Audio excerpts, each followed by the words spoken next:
I didn't tell my husband my How old could you friend do was an this? ex. Now I'm pregnant with twins and alone.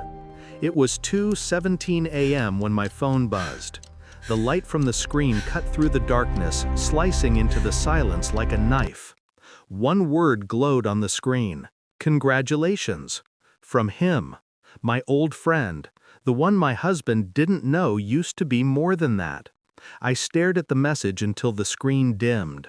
My heart didn't race, my hands didn't tremble. I'd already been expecting this. The timing, the tone, the quiet satisfaction behind those 14 letters. He knew. He always knew how to say too much without saying anything. I turned my phone face down. Next to me, my husband slept, peaceful, unaware, trusting. He still thought the twins inside me were his. I closed my eyes, but I didn't sleep, because I knew something he didn't. The truth was already moving, slowly, silently, like a fuse burning in the dark. When I reconnected with Ethan 6 months ago, it felt harmless. A message, an apology, two adults pretending to be nostalgic. He'd been the man before my husband, before stability, before I learned what love should look like on paper. He asked about my life, about marriage, about the gaps between happiness and routine. And I told him things I shouldn't have. Little cracks, little truths, the kind that only someone who once touched your soul can see. One night became coffee. Coffee became a hotel room. And in that room, something inside me shattered and reformed into something cold, something dangerous. When I found out I was pregnant, my husband cried with joy. Ethan, on the other hand, laughed softly and said, "That's poetic." I didn't understand what he meant then, but I do now. Weeks passed. My husband started noticing things. The silences, the half-smiles, the emotional static in the air. He'd ask, "Are you okay?" And I'd say, "Just tired." But he wasn't stupid. He watched me, listened, waited. I saw it in his eyes, that flicker of doubt he tried to hide. And that made me afraid. Not of exposure, but of losing control of the story. So I played my part. The loving wife, the expectant mother, cooking dinners I didn't eat, laughing at jokes I didn't hear. Each gesture was a calculated movement in a slow death march. But behind every word, I could feel Ethan watching. He'd text me random lines like, "How's he handling it? You think they'll look like me?" I told him to stop. He didn't. And then one night, my husband picked up my phone by mistake.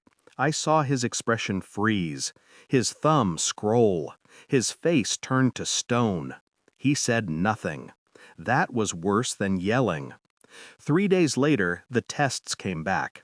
Not the pregnancy ones, the other ones. He had taken it upon himself to confirm what he already feared. DNA tests. Silent proof.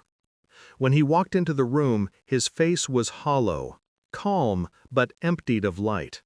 He held an envelope, white, thin, trembling slightly between his fingers. He didn't throw it, didn't shout. He just handed it to me. I didn't open it. I didn't need to. He whispered, "Twins.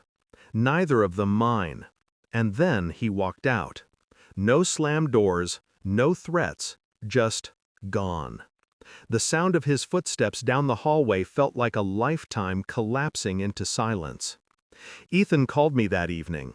He laughed when I told him my husband left. "You always said he was too good to be true," he said.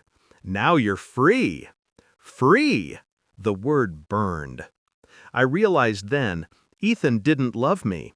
He just wanted to ruin what I'd built, to make me choose him again, only this time from the wreckage. I told him to come over. He did. When he arrived, I wasn't crying. I was composed, cold. He expected chaos, but he found calm instead. I handed him the same envelope my husband had given me. He frowned. "What's this?" I said, "Proof." When he opened it and saw the report, saw that the twins weren't his either, the smirk vanished. He stuttered something, a protest, a denial. I didn't care. I whispered, "Congratulations.